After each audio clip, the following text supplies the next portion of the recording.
बिस्मिल्लाहिर्रहमानिर्रहीम। मैं एक पाकिस्तानी मुजाहिद जो ख़ुद को जहाद कश्मीर में शामिल कर चुका हूँ।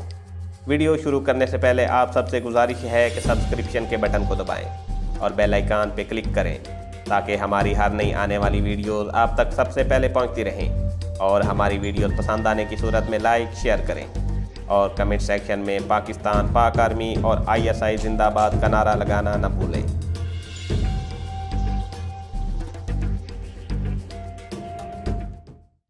मैं मजबूर हो गया था। मैं उठा और रत्नाकर कॉफ़ी हाउस से निकलकर उसकी गाड़ी में बैठ गया।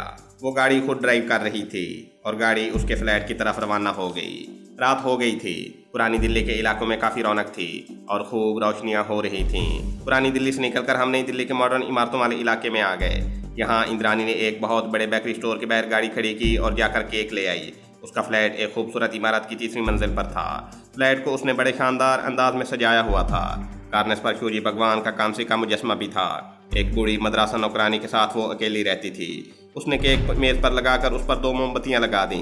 मैंने पूछा, 2 मोमबत्तियां किस लिए लगाई हैं? तो वो कहने लगी, एक मोमबत्ती मेरी है और दूसरी मोमबत्ती आपकी है। फिर बड़े जज्बाती अंदाज में मेरा हाथ पकड़कर बोली, खन्ना जी, मैं आपको कैसे यकीन दिलाऊं कि हम पिछले किसी जन्म में एक दूसरे के पति पत्नी रह चुके हैं। मैंने हाथ खींच लिया और मुस्कुराते हुए कहा, मैं इन बातों को नहीं मानता। वो हैरान होकर बोली, खन्ना जी, आप काइस्ट ब्राह्मण होकर अवागान को नहीं मानते। मैंने फ़ौरन जवाब दिया, मेरा ये मतलब नहीं था। मेरा मतलब है कि ये साइंस का ज़माना है। हम पढ़े लिखे लोगों को ऐसी बातें नहीं करनी चाहिए। उसकी आंखों में आंसू आ गए और वो कहने लगी, खन्ना जी, आप मेरे लिए मेरे पति समान हैं। आपकी बातों से मेरा दिल टूट गया है। वो दोनों हाथों से चेहरा छुपाकर सोफे पर बैठ गई। मैंने बड़ी मुश्किल से उसे मनाया और झूठी तसल्ली देकर कहा, अच्छा भाई अच्छा, मैं मान लेता हूँ कि पिछले किसी जन्म में मैं तुम्हारा पति था। वो मुझसे बेख्तियार लिपटने लगी तो मैं जल्दी से पीछे हट गया। लेकिन इस जन्म में मैं तुम्हारा पति नहीं हूँ। उसकी वजह यही थी कि मैं इश्कबाजियों के चक्कर में पड़कर अपने मुकद्दस मिशन को पामाल नहीं करना चाहता था। इंद्रानी को मालूम था कि मैं शराब वगैरह नहीं पीता। उसने डरते डरते पूछा, खन्ना जी, अगर आप बुरा ना माने और इजाज़त दें तो क्या मैं आपके साथ रस्मी तौर पर फ्रेंच वाइन का एक जाम पी सकती हूँ? मैंने नफ़ी में सर हिलाकर कहा, बिल्कुल नहीं। मैं ना खुद ऐसा करता हूँ और ना तुम्हें ऐसा करने की इजाज़त दूंगा। जल्दी से केक काटो, मैं तुम्हारे साथ सिर्फ कॉफ़ी ही पीऊँगा। इंद्रानी ने इसके बाद इसरार न किया। डेक पर हल्का हल्का म्यूजिक चल रहा था। मोमबत्तियाँ बुझा दी। हमने तालियाँ बजाईं। मैंने उसे जन्मदिन की मुबारकबाद दी। उसने केक काटा। नौकरानी कॉफ़ी तैयार करके ले आई। हमने थोड़ा थोड़ा केक खाया और कॉफ़ी की प्यालियाँ लेकर आतिशदान में जलती हुई आग के सामने बैठ गए और बातें करने लगे। मैं उस वक्त भी अपने मिशन के बारे में ही सोच रहा था। अचानक मुझे एक ख्याल आ गया। मुझे ये ख्याल अच्छा लगा। मैंने इंद्रानी से कहा, मैं सोच रहा हूँ कि इसराइली खुफिया प्रोजेक्ट के बारे में अपनी सहेली या किसी दूसरे कुलीग की मदद से खुफिया मालूमात हासिल करने से बेहतर है कि किसी तरीके से तुम उसके ब्लू प्रिंट की एक फ़ोटोकॉपी उतार कर ले आओ।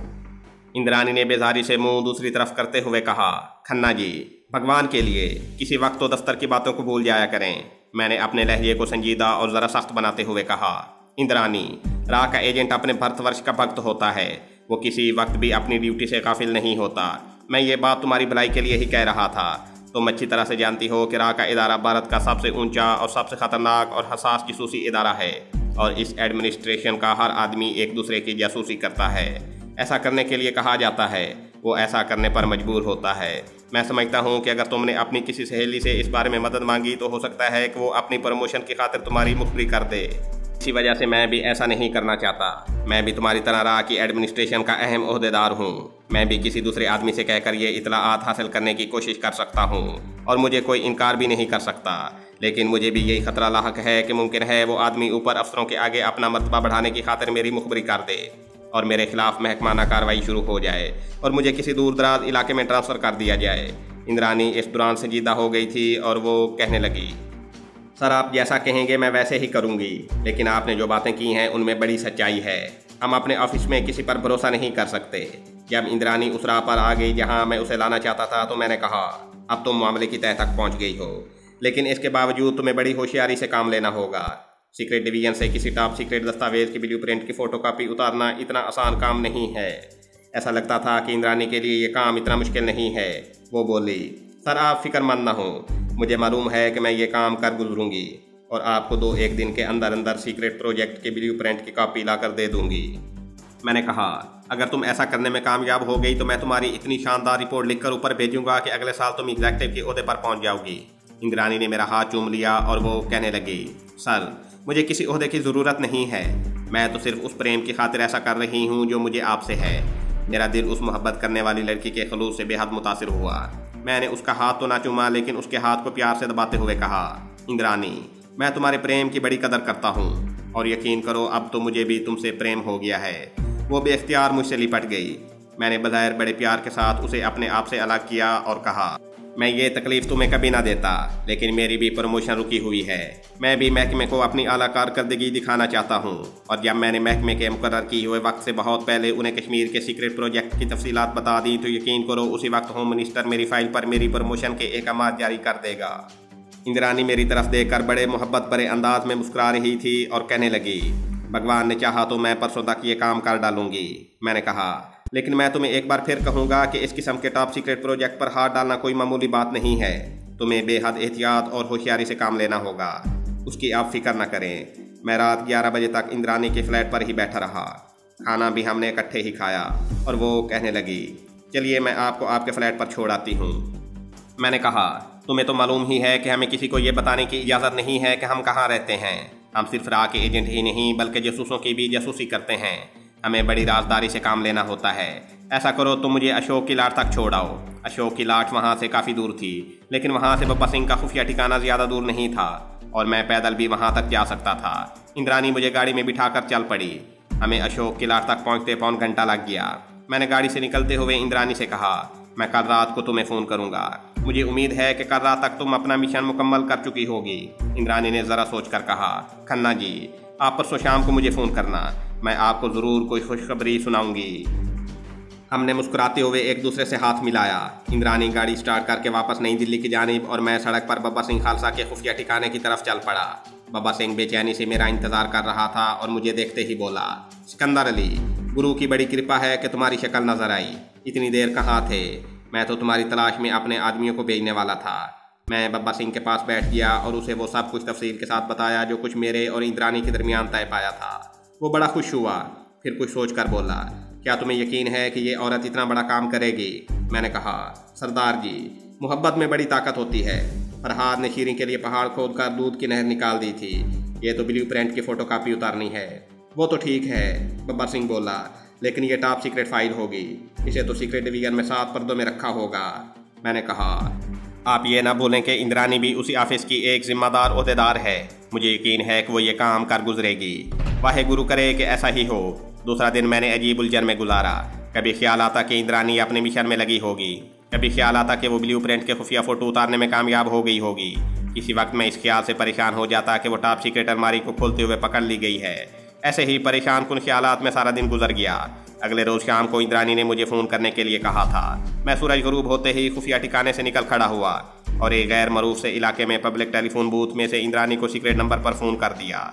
दूसरी तरफ घंटी बजने लगी। ये घंटी एक बारीक सीटी की शक्ल में थी जो थोड़ी थोड़ी देर बाद बजती थी। तीसरी घंटी पर इंद्रानी की आवाज़ आई।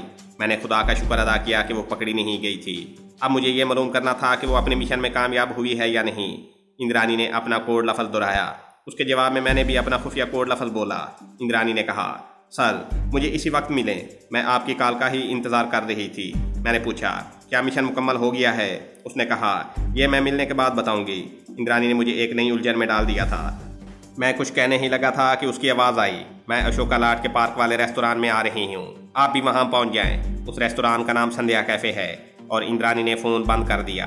मैंने वहीं से टैक्सी पकड़ी और अशोका की लाट, जिसे पहले कुतुब साहब का मीनार कहा जाता था, की तरफ रवाना हो गया। दिल्ली में अब सिर्फ मुसलमान ही उस जगह को कुतुब मीनार के नाम से याद करते हैं। हिंदू उस सारे कम्प्लेक्स को अशोका लाट कहकर पुकारते हैं। यहाँ बड़ी आला किस्म की तफरीगाह है, बच्चों का पार्क है, डिपार्टमेंटल स्टोर हैं, रेस्तोरां हैं और 3-4 दरमियाने दर्जे के होटल भी हैं जहाँ आमतौर पर गैर मुल्की सियाह आकर ठहरते हैं। इंद्रानी ने जिस संध्या कैफ़े में मुझे बुलाया था मैं उससे वाकिफ़ नहीं था, लेकिन वहाँ पहुंचकर मैंने मालूम कर लिया ये कुतुब मीनार के अक्का में पार्क के कोने में वाक़या था और सर्दी की वजह से वहाँ बहुत कम लोग नज़र आ रहे थे। शायद इसी वजह से इंद्रानी ने मुझे यहाँ आने के लिए कहा था। मैं रेस्तोरां में एक तरफ होकर खाली मेज़ के पास बैठ गया और चाय मंगवा कर पीने लगा। थोड़ी देर बाद इंद्रानी भी आ गई। वो मुझे देखकर मुस्कुराई। उसके चेहरे की शगुफ्तगी को देखकर मुझे हौसला हुआ कि काम हो गया है। उसने पूरे रंग की गर्म पतलून और उसी रंग की जैकेट पहन रखी थी। इंद्रानी लिबास के मामले में वाकई बड़ी खुश शौक थी। मुझसे मजीद सब्र न हो रहा था। मैंने उसकी तरफ झुककर आहिस्ता से पूछा, क्या काम हो गया था? उसने परस कंधे से उतार कर मेज़ पर रखते हुए कहा, सर, ये कैसे हो सकता है कि आपकी दासी आपकी खातिर कोई काम अपने हाथ में ले और वो काम ना हो। मैंने इत्मीनान का गहरा सांस लिया और बैरे को मजीद चाय लाने का इशारा किया। इंद्रानी ने परस पर हाथ फेरते हुए कहा, सीक्रेट ब्लूप्रिंट की फ़ोटोकॉपी मेरे परस में मौजूद है। यहाँ इसे निकालना मुनासिब नहीं। जाती दफ़ा आप मुझसे लेते जाइएगा। मैंने पूछा, कोई मुश्किल तो पेश नहीं आई थी? किसी ने तुम्हें फाइल खोलते हुए या सीक्रेट डिवीजन में जाते हुए तो नहीं देखा? इंद्रानी ने नफ़ी में सर हिलाया और कहने लगी, इंद्रानी इतनी बेवकूफ़ नहीं है। मैंने बड़ा पक्का हाथ डाला है। सिर्फ आधे घंटे में सारा मिशन मुकम्मल हो चुका था। मेरे लिए अब वहाँ बैठकर इंद्रानी से बातें करने के लिए कुछ नहीं था। मैं ब्लूप्रिंट की फ़ोटोकॉपी लेकर वापस खुफिया ठिकाने पर बब्बर सिंह के पास जाना चाहता था, लेकिन इंद्रानी का दिल रखने और उसे अपने पिंजरे में बंद रखने के लिए वहाँ बैठकर उससे थोड़ी बहुत प्यार मोहब्बत ना से ही दिल लगी की बातें करनी ज़रूरी थी। चुनांचे मैं उसके पास बैठा उससे उसी किस्म की बातें करता रहा। आखिर में ये कहकर चलने के लिए उठ खड़ा हुआ कि मुझे जल्दी वापस जाना है। गाड़ी में बैठने के बाद इंद्रानी ने मुझे अपने परस में से एक लंबा लिफाफा निकाल कर दिया और कहा, इसमें सीक्रेट प्रोजेक्ट के ब्लूप्रिंट की फ़ोटोकॉपी है। मैंने लिफाफा संभाल कर अपने पास रख लिया। गाड़ी चल पड़ी। अगले चौक में जाकर मैंने गाड़ी रुकवा ली और उतरने लगा तो इंद्रानी ने कहा, सर, शर्मा जी से मेरी सिफारिश ज़रूर कर दीजिएगा कि लैलावती की जगह वो मुझे अपनी कमांडो पार्टी के साथ कश्मीर प्रोजेक्ट पर भेजें। इंद्रानी का उस मिशन के साथ कश्मीर की वादी में खुफिया प्रोजेक्ट पर जाना मेरे हक में भी था, मगर मैं उसकी सिफारिश कैसे कर सकता था? ये तो बिल्कुल नामुमकिन बात थी। लेकिन मैंने उसे तसल्ली दी कि मैं इस सिलसिले में उसकी हर मुमकिन मदद करूंगा। मैंने उससे 2-1 दिन में दोबारा रब्ता पैदा करने को कहा और गाड़ी से उतरकर सड़क पर पैदल चल पड़ा। यहाँ से मुझे एक ब्लॉक आगे जाकर बाएं जाने वीरान मैदान की तरफ मुड़ जाना था। इंद्रानी गाड़ी लेकर निकल गई थी। मैं रात की सर्दी और अंधेरे में वीरान मैदान में से गुजरकर खंडर के पास जाकर खुफिया रास्ते में से बब्बर सिंह के ठिकाने पर आ गया। मैंने जेब से लिफाफा निकालकर उसे दिखाया और कहा, यह है भारत और इसराइल की मिली भगत से कश्मीरी मुजाहिदों के खिलाफ शुरू किए जाने वाले हलाकत खेज मिशन के ब्लूप्रिंट की कॉपी। हमने लिफाफे में से ब्लूप्रिंट की कॉपी निकालकर उसे खोलकर कालीन पर सामने रख लिया। हम उस ब्लूप्रिंट को पूरी तरह से नहीं समझ सकते थे, लेकिन इतना ज़रूर मालूम हो गया था कि उसके नक्शे में कश्मीर प्रोजेक्ट की एक तफसील दर्ज कर दी गई थी। बब्बर सिंह ने कहा कि वो कल अपने एक ख़ास आदमी को बुलाकर उसे यह नक्शा दिखाएगा। वो आदमी सिविल इंजीनियर रह चुका है और इन दिनों उसने अपनी सेवा हमारी खालिस्तान तहरीक के हवाले कर दी हुई है। उसका नाम पृथ्वी सिंह है। ब्लूप्रिंट को बब्बर सिंह ने संभाल कर रख लिया। दूसरे रोज़ उसने पृथ्वी सिंह को बुलवाया। दुबला पतला दरमियानी उम्र के सरदार जी थे। चश्मा लगा हुआ था। ब्लूप्रिंट को कुछ देर तक गौर से देखते रहे और फिर बब्बर सिंह से बोले, खालसा जी, ये एक ऐसे फौजी प्रोजेक्ट का ब्लूप्रिंट है जहां भारत सरकार कोई बड़ी खतरनाक किस्म की डिवाइस लगा रही है। मैंने पूछा, हमें यह बताएं कि यह जगह कश्मीर में किस जगह पर वाक़या है। पृथ्वी सिंह ने एक बार फिर ब्लूप्रिंट को दाएं बाएं ऊपर नीचे गौर से देखा और कहने लगे, ये जगह कश्मीर के शुमाल मगरिब में एक ऐसी वादी में है जहां एक जानिब कोई छोटी झील भी है। नक्शे में झील का निशान बड़ा वाज़ेह करके लगाया गया है। इस प्रोजेक्ट तक जाने को कोई सड़क या पहाड़ी रास्ता यहाँ नहीं दिखाया गया। एक जगह सिर्फ डाट डाट के चंद एक निशान ज़रूर लगाए गए हैं, जिनका मतलब है कि यहाँ सड़क बनाई जा सकती है। उस ब्लूप्रिंट की मदद से हमें सीक्रेट प्रोजेक्ट का पूरा महल्ले वकूफ़ मालूम हो गया था। बाकी सीक्रेट हथियार के बारे में ब्लूप्रिंट में कुछ नहीं बताया गया था कि उसकी नोयत क्या है। आया वो कोई बड़ी गन है या कोई एटमी प्लांट है। सिर्फ वस्त में एक जगह गोल दायरे का निशान था, जिसके मुतालिक पृथ्वी सिंह ने बताया कि ये वो जगह है जहाँ सीक्रेट गन या प्लांट नस्ब किया जाएगा। उस बारे में हमें ज़्यादा जानने की ज़रूरत भी नहीं थी, क्योंकि हमें इंद्रानी की ज़ुबानी ये मालूम हो चुका था कि ये एक किस्म का छोटा सा एटमी प्लांट है, जिसकी मदद से आसपास के 10-15 मील के इलाके में, बल्कि बाद हालात में उससे भी 2 गुने इलाके में मुजाहिदीन के ज़ेर ज़मीन और ज़मीन के ऊपर के मोर्चों और खुफिया ठिकानों की मुकम्मल निशानदेही की जा सकेगी और ख़ास किस्म के इंतहाई मौलिक एटमी शुआएँ फेंक कर मुजाहिदीन को उनके ठिकानों समेत ख़त्म कर दिया जाएगा। पृथ्वी सिंह को बब्बर सिंह ने वापस भेज दिया। उसके जाने के बाद बब्बर सिंह ने मुझसे पूछा, अब तुम्हारा क्या प्रोग्राम है? जाहिर है तुम अकेले इस मिशन को नहीं संभाल सकोगे।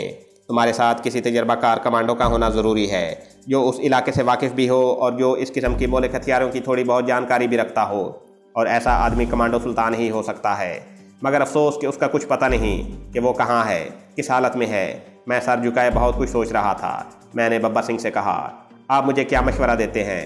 अगर हरनाम सिंह किसी तरह पुलिस की हिरासत से फ़रार होकर आ जाए तो क्या वो इस काम के लिए मौजूद होगा? बब्बर सिंह कहने लगा, सिकंदर अली, इस मिशन पर अमल करने वाले के लिए उसका मुसलमान होना ज़रूरी है, ताकि उसे दूसरे कश्मीरी मुजाहिदीन का भरपूर इत्मीनान हासिल हो सके। एक गैर मुस्लिम कितना ही कश्मीरियों की तहरीक आज़ादी का हमदर्द क्यों ना हो, वो एक मुसलमान मुजाहिद की जगह नहीं ले सकता। ये एक कुदरती बात है। मैंने कहा, तो क्या फिर हमें सुल्तान का इंतज़ार करना पड़ेगा? बब्बर सिंह ने कंधे सुकेड़ते हुए कहा। उसके सिवा कोई दूसरा रास्ता नजर नहीं आता। मैंने कहा, लेकिन हमारे पास इतना वक्त नहीं है कि हम यहाँ हाथ पर हाथ धरे बैठे कमांडो सुल्तान की वापसी का इंतजार करते रहें। खुफिया प्लांट कश्मीर की वादी के खुफिया मुकाम पर पहुंचा दिया गया है। भारतीय कमांडो फोर्स की पार्टी 2-1 रोज में यहाँ से रवाना होने वाली है। इसके बाद कुछ पता नहीं कि किस वक्त ये बोला कैटमियर 4 कब कश्मीरी मुजाहिदों पर अपनी हलाकत खेजी शुरू कर दें। बब्बर सिंह बोला, ये प्रोजेक्ट इतनी जल्दी शुरू नहीं होगा। अभी प्लांट का एक पैकेज वादी में पहुंचा है। इसके बाद अभी उसके दूसरे पार्ट्स जाएंगे। फिर वहां बाकायदा पहाड़ियों में खुफिया जगहों पर फौजी कैंप लगाया जाएगा। उसे कैमोफ्लेज किया जाएगा। यहाँ से ऐसे साइंसदानों की पार्टी जाएगी जो इस प्लांट या खुफिया हथियार को नस्ब करने के बाद इसको एक्शन के लिए तैयार करेगी। इस काम में अभी कुछ नहीं तो महीना 1.5 महीना ज़रूर लग जाएगा। तो मैंने कहा, हमें भी तो वहाँ जाकर बहुत से इब्तदाई काम सारे अंजाम देने होंगे। पहले वहाँ का सीक्रेट सर्वे करना पड़ेगा। प्रोजेक्ट के स्पॉट को तलाश करके उस इम्कान का जायज़ा लेना होगा कि हम उसे तबाह करने के लिए क्या कर सकते हैं और हमें क्या करना चाहिए। हमें किस किस्म के हथियारों की ज़रूरत होगी। इस हिसाब से तो हमें आज ही से काम शुरू कर देना चाहिए। बब्बर सिंह आहिस्ता आहिस्ता सर हिलाते हुए बोला, तुम भी सोचो और मुझे भी गौर करने का मौका दो। वाहेगुरु ने चाहा तो कोई ना कोई रास्ता ज़रूर निकल आएगा। उस रात मैं बिल्कुल ना सो सका। यही सोचता रहा कि अगर सुल्तान या हरनाम सिंह वापस ना आए तो मैं अकेला इतने बड़े अहम और हसास मिशन को कैसे संभालूंगा। और इस मिशन को कामयाब बनाना भी ज़रूरी था। ये कश्मीरी मुजाहिदीन की तहरीक आज़ादी की ज़िंदगी मौत का सवाल था। भारतीय हुकूमत ने तो कश्मीरी मुजाहिदीन की तहरीक को अपनी तरफ से आखिरी और कारी ज़रब लगाने की पूरी तैयारियां कर ली थीं। लेकिन अगले ही रोज़ मुझे एक ऐसी खुशखबरी सुनने को मिली कि जिसने मेरे मुर्दा जिस्म में ज़िंदगी की भरपूर तवानाइयाँ भर दी। दोपहर के वक्त मैं खाना खाने के बाद बब्बर सिंह की कोठरी में बैठा उससे इस मौजू पर बातें कर रहा था कि एक खुफिया मुखबिर ने आकर हमें इतला दी कि सुल्तान नाम के एक कश्मीरी कमांडो को भारतीय फौजी कलकत्ते ले गए हैं। यहाँ से उसे जहाज़ में सवार करा के काले पानी यानी जज़ायर अंडमान की काल कोठरी में पहुँचा दिया जाएगा। मुखबिर ने हमें अखबार में छपी हुई कमांडो सुल्तान की एक तस्वीर भी दिखा दी जो वो अपने साथ लाया था। ये खबर सुनकर बब्बर सिंह ने खुशी से कंधे हिलाते हुए मुझे थपकी दी और वो कहने लगा, बादशाहो, वाहेगुरु ने हमारा काम कर दिया है। मैंने कहा, लेकिन सुल्तान कलकत्ते में भारतीय फौजी यूनिट की कैद में है। वहाँ से उसे कैसे निकाला जाएगा? मेरा तो वहाँ कोई ऐसा जानबाज साथी जानने वाला नहीं है जो सुल्तान को फौजी क्वार्टर गार्ड से निकलवाने में मेरी मदद कर सके। बब्बर सिंह ने मेरा बाजू पकड़कर मुझे हिलाते हुए कहा, इसकी तुम फिक्र न करो, हम यहाँ अकेले नहीं हैं। सारे मुल्क की सिख संगतें हमारे साथ हैं। कलकत्ते में मैं तुम्हें अपने शहीदी दस्ते के जानबाज कमांडोज के पास भेजूंगा जो अपनी जान पर खेलकर सुल्तान को भारतीय फौज की कैद से आज़ाद करवा लेंगे। बस तुम जाने की तैयारी शुरू कर दो। मुझे तैयारी क्या करनी थी? मैंने कहा, मैं तो अभी जाने के लिए तैयार हूँ। बब्बर सिंह ने अपनी कलाई पर वक्त देखा और कहा, हुड़ा एक्सप्रेस शाम को छूटती है। यही गाड़ी तुम्हें ठीक रहेगी। मेरा एक खास आदमी तुम्हारे साथ जाएगा। तुम यूँ समझ लो कि मैं खुद तुम्हारे साथ जा रहा हूँ। तुम्हें वहाँ जाकर शहीदी सरदारों से मिलकर सिर्फ मनसूबाबंदी करनी होगी और मेरा ख्याल है कि इस काम में तुम काफ़ी माहिर हो। क्यों नहीं, मैं अपनी जान की बाजी लगाकर भी कमांडो सुल्तान को दुश्मनों की कैद से निकाल लाऊंगा।